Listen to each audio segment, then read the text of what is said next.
السلام عليكم ورحمة الله وبركاته. الحمد لله رب العالمين والعاقبة للمتقين والصلاة والسلام على سيدنا محمد وعلى آله وأصحابه أجمعين، أما بعد. فأعوذ بالله من الشيطان الرجيم. بفضل بسم الله الرحمن الرحيم. وقل رب أدخلني مدخل صدق وأخرجني مخرج صدق واجعلني من لدنك سلطانا نصيرا. صدق الله العلي العليم. وقال نبينا رسول الله صلى الله عليه وسلم: آية الإيمان حب الأنصار وآية النفاق بعد الأنصار، أو قال عليه الصلاة والسلام. قال رب اشرح لي صدري ويسر لي أمري واحلل عقدة من لساني يفقهوا قولي. எல்லா புகழும் புகழ்ச்சியும் அல்லாஹ் ஒருவருக்கே உரித்தாகட்டுமாக. அவனால் அனுப்பப்பட்ட கண்மணி நாயகம் ஹஜ்ரத் முஹம்மது ரசூலுல்லாஹ் ஸல்லல்லாஹு அலைஹி வஸல்லம் அவர்கள் மீதும் அவர்களினுடைய வாழ்க்கையை சற்றும் பிசகாமல் பின்பற்றி வாழ்ந்த உத்தம சத்திய சஹாபாக்கள், நல்லோர்கள், வலிமார்கள், குறிப்பாக இத்தருணத்தில் அமர்ந்திருக்கும் வர இருக்கும் அனைத்து தொழுகையாளர்கள் மீதும் அல்லாஹ்வினுடைய சாந்தியும் சமாதானமும் என்றென்றும் இன்றே என்றும் நிலவட்டுமாக. அல்லாஹ் சுப்ஹானஹு வ தஆலா நம் அனைவர்களுக்கும் கல்வியை கற்று அதன்படி அமல் செய்யக்கூடிய நல்லதொரு தௌஃபீக்கையும் சூழ்நிலையும் அல்லாஹ் தஆலா ஏற்படுத்தி தந்தருள் புரிவானாக. கண்ணியத்திற்கும் மரியாதைக்குரிய அல்லாஹ்வின் நல்லடியார்களே, முஹர்ரம் மாதத்தினுடைய 3வது ஜும்மாவில் நாம் வீற்றிருக்கிறோம். கடந்த 2 ஜும்மாக்களில் முஹர்ரம் மாதத்தை குறித்தும் ஹிஜ்ரத்தை குறித்தும் புத்தாண்டை குறித்தும் நம்மெல்லாம் கேட்டிருப்போம்.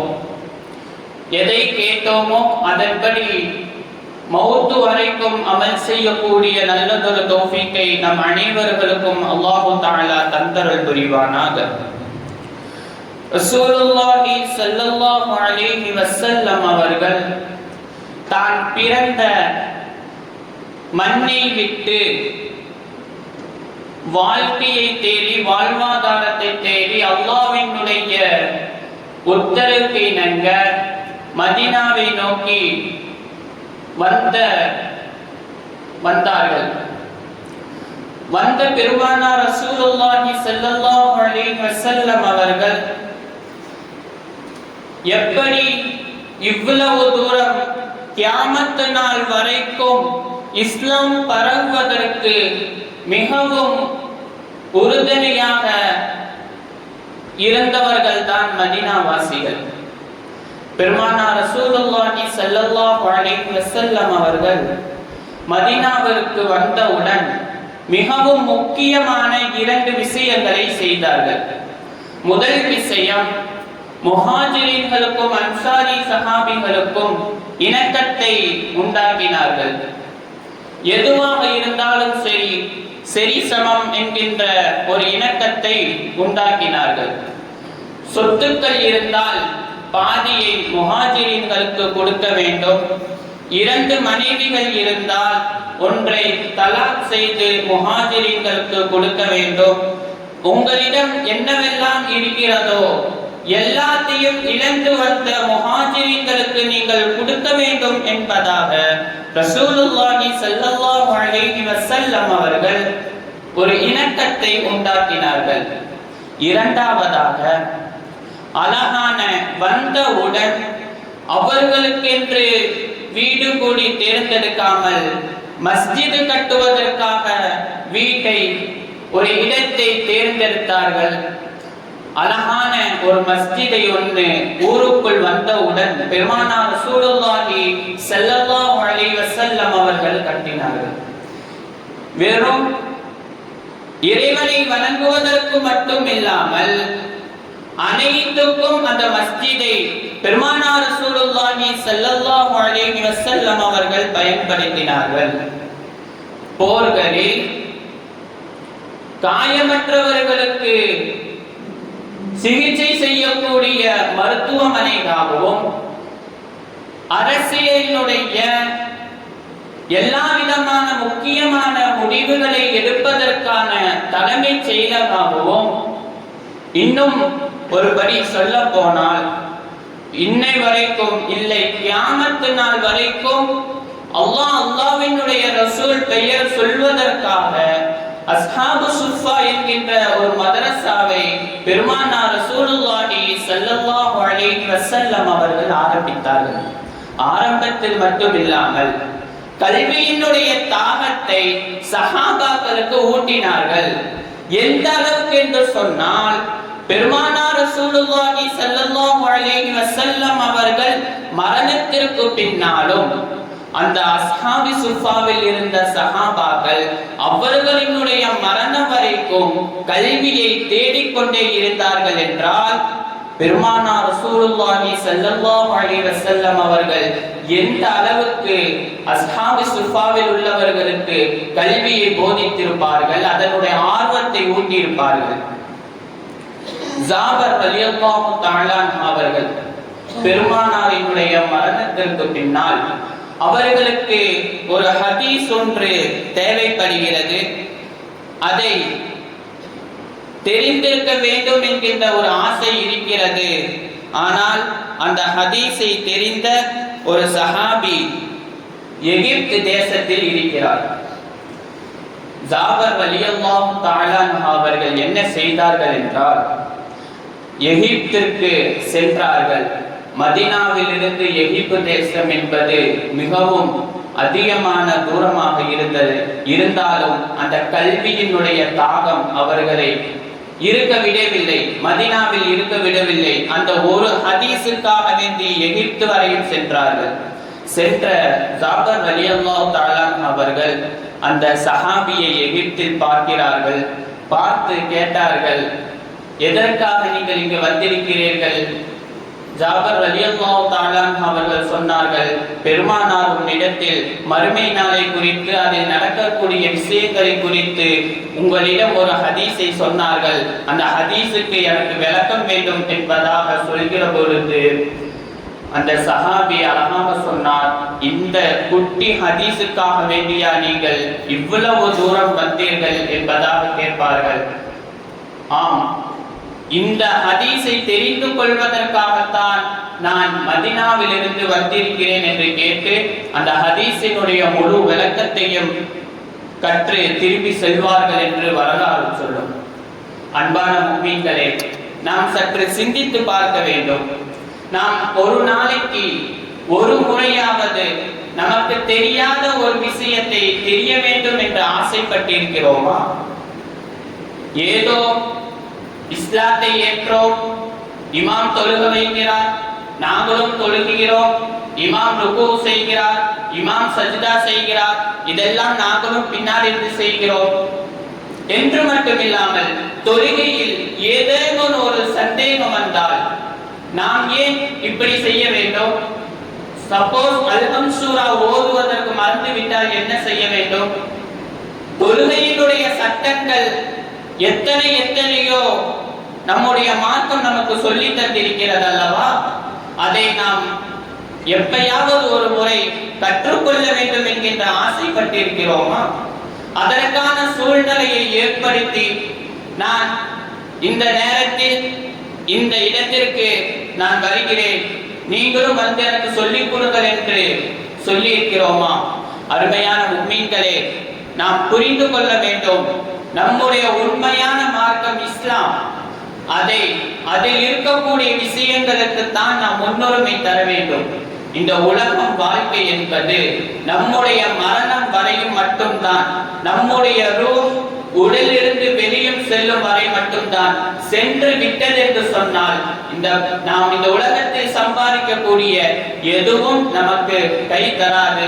நாளை மறுமை நாளில் நாம் கற்ற கல்வி, மார்க்க கல்வி மட்டும்தான் நமக்கு கை தரும் என்பதை நாம் புரிந்து கொள்ள வேண்டும்.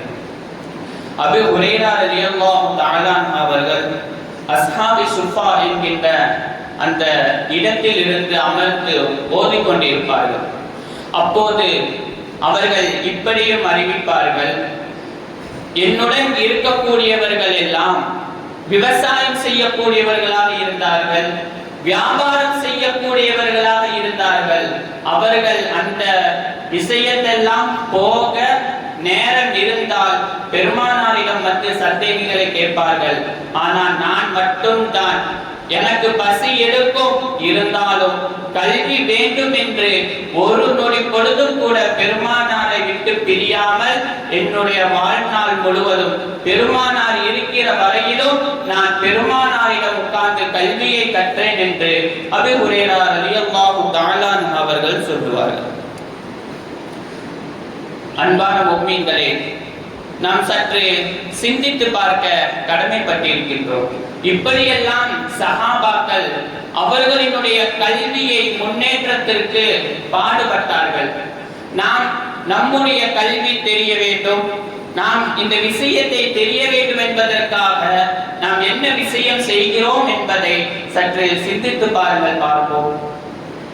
ஃபிக்ஹுனுடைய கல்வியை கற்காவிட்டாலும் பரவாயில்லை, குர்ஆனினுடைய கல்வியாவது நாம் கற்றுக்கொள்ள வேண்டுமே.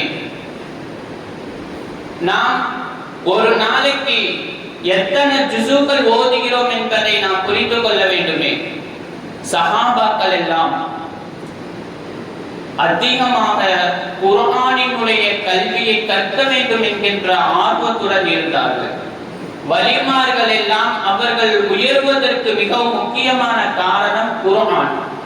இப்படி இருக்க நம்முடைய வாழ்விலும் குர்ஆன் எந்த அளவுக்கு இருக்கிறது, எனக்கு இந்த ஆயத்திற்கு விளக்கம் தெரியும், நான் இந்த ஆயத்தை குர்ஆனை தொழுகையில் ஓதுகிற பொழுது நான் அந்த அர்த்தத்துடன் அந்த அர்த்தத்தை தெரிந்து ஓதுகிறேன் என்று சொல்லுங்கள் பார்ப்போம்.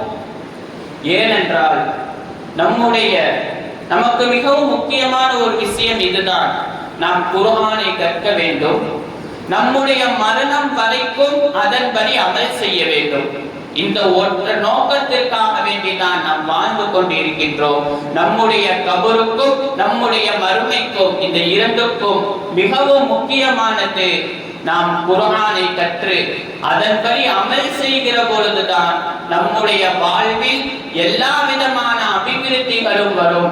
இன்னும் சொல்ல போனால் 2023 ஸ்கோபிங் ரிவ்யூ என்கின்ற ஒரு இணையதளம், அதில் ஒரு அறிக்கையை வெளியிடுகிறார்கள். இவர்களுக்கு என்ன வேலை என்றால், இந்த தலைப்பில் எத்தனையோ பேர், குர்ஆன் என்கின்ற தலைப்பில் எத்தனையோ பேர் ஆராய்ச்சி செய்து யார் யாரெல்லாம் ஆராய்ச்சி செய்திருக்கிறார்களோ அதெல்லாம் ஒன்று சேர்த்து வெளியிடக்கூடியவர்கள் தான் ஸ்கூப்பிங் ரிவ்யூ என்கின்ற இணையதளம். அந்த அறிக்கையில் சொல்கிறார்கள், எந்த ஒரு மனிதன் குர்ஆனை ஓதுகிறானோ அவனுக்கு கவலை நீங்குகிறது, மன அழுத்தம் இல்லை என்பதாக இன்றைய வரக்கூடிய அறிக்கைகள் சொல்கிறது. ஆனால் நமக்கு எத்தனை பிரச்சனை. ஒருவரிடம் உட்கார்ந்து பேசினால் தெரியும், அவர்கள் சொல்லக்கூடிய விஷயங்கள் எல்லாம் எனக்கு வாழ்க்கையில் கஷ்டம், நான் என்ன செய்வது என்று தெரியவில்லை என்றெல்லாம் சொல்லக்கூடியவர்களுக்கு இந்த அறிக்கை சொல்கிற ஒரு விஷயம், குர்ஆனை ஓதுங்கள், அதன்படி அமல் செய்யுங்கள், அதற்கான முயற்சியை நீங்கள் எடுங்கள் என்கின்ற ஒரு அறிக்கை 2023ஆம் ஆண்டு இணையதளத்தில் வெளியானது. ரசூலுல்லாஹி ஸல்லல்லாஹு அலைஹி வஸல்லம் அவர்கள் குர்ஆனை கற்று அதன்படி அமல் செய்யக்கூடியவர்கள் தான் சிறந்தவர்கள் என்று சொன்னார்கள். அதையும் கற்று பிறருக்கும் கற்றுக் கொடுக்கக்கூடியவர்கள் தான் சிறந்தவர்கள் என்று பெருமானார் சொல்லி இருக்கிறார்கள். ஒரு முறை உஸ்மான் ரலியல்லாஹு தஆலா அவர்கள் அவர்களினுடைய காலம் இப்னு மஸ்ஊத் ரலியல்லாஹு தஆலா அவர்கள் மரண படுக்கையில் இருக்கிறார்கள். அப்போது உஸ்மான் ரலியல்லாஹு தஆலா அவர்கள் இப்னு மஸ்ஊத் ரலியல்லாஹு தஆலா அவரிடம் போய் கேட்டார்கள், நீங்கள் மரண படுக்கைக்கு வந்து விட்டீர்கள், உங்களுக்கு ஏதேனும் உதவி நான் செய்ய வேண்டுமா என்று கேட்டார்கள். அதற்கு எனக்கு வேண்டாம் என்று மறுத்து விட்டார்கள். அப்போது மீண்டும் அமீருல் முஃமினீன் உஸ்மான் ரலியல்லாஹு தஆலா அவர்கள் கேட்டார்கள், உங்களுடைய பிள்ளைகளுக்கு நீங்கள் 2 பெண் பிள்ளைகள் வைத்திருக்கிறீர்கள், உங்களுக்கும் உங்களுடைய குடும்பத்திற்கும் அரசு நிதியிலிருந்து நான் தரட்டுமா என்பதாக கேட்கும் பொழுது இப்னு மஸ்ஊத் ரலியல்லாஹு தஆலா அவர்கள் அழகான ஒரு வார்த்தை சொன்னார்கள். பெருமானார் ரசூலுல்லாஹி ஸல்லல்லாஹு அலைஹி வஸல்லம் அவர்கள் சொல்றார்கள், மன் கரஅ சூரத்துல் வாக்கிஆ ஃபீ குல்லி லைலத்தின் லம் துஸ்பிஹு ஃபகாது அபதா. பெருமானார் ரசூலுல்லாஹி ஸல்லல்லாஹு அலைஹி வஸல்லம் அவர்கள் சொன்ன ஹதீஸ், அமீருல் முஃமினீனே உங்களுக்கு ஞாபகம் வரவில்லையா? பெருமானார் என்ன சொன்னார்கள்? யாருக்கு 2 பெண் பிள்ளைகள் இருந்து அந்த பெண் பிள்ளைகளுக்கு சூரத்துல் வாக்கியாவை கற்று அவர்கள் தொடர்ந்து ஓதி வருகிறார்களோ அவர்களுக்கு அவர்களினுடைய வீட்டில் வறுமை வராது, சூரத்துல் வாக்கியாவை ஓதுங்கள் வறுமை வராது என்று பெருமானார் ரசூலுல்லாஹி ஸல்லல்லாஹு அலைஹி வஸல்லம் அவர்கள் சொன்ன ஹதீஸ் உங்களுக்கு ஞாபகம் வரவில்லையா என்று இப்னு மஸ்ஊத் ரலியல்லாஹு தஆலா அவர்கள் கேட்டார்கள். நாம் சிந்திப்போமா? நாம் நம்முடைய வீடுகளில் நம் வீட்டிற்குள் மக்ரிபு தொழுது முடித்து விட்டு செல்கிற பொழுது எத்தனை வீட்டில் சூரத்துல் வாக்கியா ஓதப்படுகிறது? ஒரு காலம் இருந்தது, தெருவில் நடக்கும் போதெல்லாம் குர்ஆனினுடைய சத்தம் கேட்கக்கூடிய காலம் போய் இன்று எல்லாம் டிவிகளினுடைய சத்தம் அதிகமாகிக் கொண்டு இருப்பதை நாம் பார்த்து கொண்டு இருக்கிறோம். அது நம்முடைய சமூகத்திற்கு நல்லதல்ல. ஒரு காலம் இருந்தது, வறுமைதான் இருப்பார்கள், ஆனால் அவர்களுடைய வாழ்க்கை மிகவும் சந்தோஷமாக இருக்கும். ஆனால் இப்பொழுது எல்லா வளங்களும் இருக்கிறார்கள், ஆனால் அவர்களிடத்தில் சந்தோஷம் இல்லை. காரணம், அவர்களினுடைய வாழ்க்கையில் குர்ஆன் இல்லை. இன்னும் சொல்ல போனால் பெருமானார் ரசூலுல்லாஹி ஸல்லல்லாஹு அலைஹி வஸல்லம் அவர்கள் மனித சமூகத்தை 3 விதமாக பிரித்திருக்கிறார்கள். முதலாவது கல்வியை கற்றுக் கொடுக்கக்கூடியவர்கள், இரண்டாவது கல்வியை கற்கக்கூடியவர்கள், மூன்றாவது அந்த கல்விக்காக உதவி செய்யக்கூடியவர்கள். இந்த மனித சமூகம் இந்த 3 விஷயத்தில் தான் இருக்க வேண்டும், நாலாவதாக ஒரு கூட்டம் இருக்கக்கூடாது என்று பெருமானார் ரசூலுல்லாஹி ஸல்லல்லாஹு அலைஹி வஸல்லம் அவர்கள் சொன்னார்கள். ஒன்று, நமக்கு தெரிந்த ஏதோ ஒரு கல்வியை, நமக்கு தெரிந்த நம் கண் முன்னால் ஒரு தவறு நடக்கிறது, அந்த தவறு நமக்கு எது சரி என்று தெரியும் என்றால் அதை நாம் தாராளமாக சொல்ல வேண்டும். இல்லை என்றால் தெரியாத விஷயத்தை நாம் கேட்டு தெரிந்து கொள்ள வேண்டும். இன்னும் மூன்றாவது, அதே போன்று கல்வி கற்கக்கூடிய நிலையங்கள், கல்வியினுடைய ஸ்தாபனங்களுக்கு நம்மால் முடிந்த வரைக்கும் உதவி செய்ய வேண்டும். இந்த 3 படித்தரங்கள் தான் பெருமானார் ரசூலுல்லாஹி ஸல்லல்லாஹு அலைஹி வஸல்லம் அவர்கள் நமக்கு காட்டி தந்திருக்கிறார்கள். அருமையான முஃமின்களே, குறிப்பாக நம்முடைய குழந்தைகளுக்கு எந்த அளவுக்கு கல்வி ஞானத்தை ஊட்டியிருக்கிறோம், எந்த அளவுக்கு கல்வியினுடைய தாகத்தை நாம் ஏற்படுத்தி இருக்கிறோம், அதற்கான சூழ்நிலையை நாம் ஏற்படுத்தி இருக்கிறோமா என்றெல்லாம் நாம் சிந்திக்கிற பொழுதுதான் நம்முடைய வாழ்வு அழகான ஒரு வாழ்வாக, நம்முடைய குடும்பம் அழகான ஒரு குடும்பமாக நிலைபெறும் என்பதில் எந்த ஒரு சந்தேகமும் இல்லை. ரசூலுல்லாஹி ஸல்லல்லாஹு அலைஹி வஸல்லம் அவர்கள் சொன்னார்களே, நீங்கள் மரணித்தாலும் கூட 3 விஷயங்கள் தொடர்ந்து வரும். அதில் ஒன்றுதான் உங்களுடைய பிள்ளைகள், உங்களுக்காக துஆ செய்கிற பிள்ளைகள், அது நாளை மறுமை நாள் வரையும் உங்களுடன் வரும். எத்தனை குழந்தைகள் நீங்கள் சொல்லுங்கள் பார்ப்போம், என் குழந்தை என்னுடைய மரணத்திற்கு பின்னால் என் குழந்தை துவா செய்யும் என்று எத்தனை பேருக்கு நம்பிக்கை இருக்கிறது சொல்லுங்கள். அதற்காக நாம் என்ன செய்ய வேண்டும் என்றால், நம் உயிர் நம்முடன் இருக்கிற வரைக்கும் நம்முடைய குழந்தைகளுக்கு நல்ல முறையில் பிரயோஜனமான கல்வியை கற்றுக் கொடுக்குகிற பொழுதுதான், அப்பொழுதுதான் நாளை மறுமை நாள் வரைக்கும் நம்முடைய குழந்தைகள் நமக்காக துவா செய்வார்கள் என்பதில் எந்த ஒரு சந்தேகமும் இல்லை. அல்லாஹ் சுப்ஹானஹு வ தஆலா நாளை மறுமை நாளில் நம்முடைய குழந்தைகளுடன் சொர்க்கத்திற்கு செல்லக்கூடிய நல்லதொரு தௌஃபீக்கையும், நமக்காக நம்முடைய குழந்தைகள் துவா செய்யக்கூடிய குழந்தைகளாக ஆகுவதற்கும், நம்மால் முடிந்த வரைக்கும் கல்வியை கற்று அதன்படி அமல் செய்யக்கூடிய நல்லதொரு தௌஃபீக்கை உங்களுக்கும் எங்களுக்கும் தந்தருள் புரிவானாக. வாஹிரு தஅவானா அல்ஹம்துலில்லாஹி ரப்பில் ஆலமீன். அஸ்ஸலாமு அலைக்கும் வ ரஹ்மத்துல்லாஹி வ பரகாத்துஹு.